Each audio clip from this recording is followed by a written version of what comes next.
In March, our multi-asset Foord International Fund celebrated its 25th anniversary. Any milestone is cause for reflection, and having managed our international fund for a quarter century, there's no lack of items to reflect upon. We've made our share of mistakes over the past 25 years, and I've continually and humbly realized that the acceptance of and the lessons learned from our missteps have been far more important than avoiding them altogether. Each has prepared us better for the investment challenges that always lay ahead. We've managed through the run-up of and the rapid bursting of the technology bubble, a decade-long war in the Middle East, the global financial crisis, the European sovereign debt crisis, the U.S. credit downgrade, ongoing U.S.-China trade war, a global pandemic, and Russia's current invasion of Ukraine.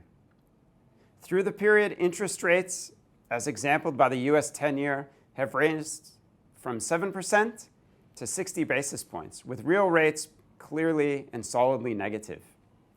U.S. year-over-year inflation has gone from 3% to negative 1.5% to currently 7.9%, again being a proper threat to investors' savings. Over the period, we've forecast far more risks than have come to fruition and have worked to position our portfolios well for those that have.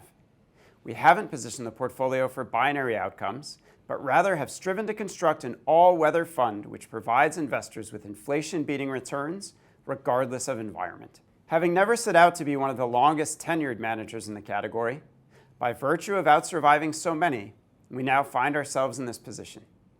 In a world that has been uncharacteristically sanguine over recent decades, geopolitical risk is increasing, a theme we began highlighting more than 5 years ago. Inflation, having been benign for nearly a decade and a half, is now a formidable threat. We will continue to guard against these and countless other risks as we construct the portfolio.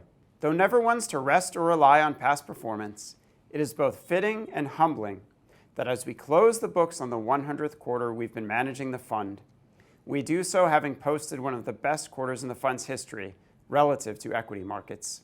During the quarter, the International Fund rose 6% against a global equity market decline of 5.5%.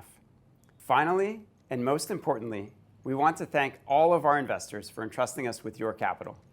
We will continue to manage it as if it were our own, as we aim to achieve the same inflation-beating returns over the next 25 years that we've achieved over the last.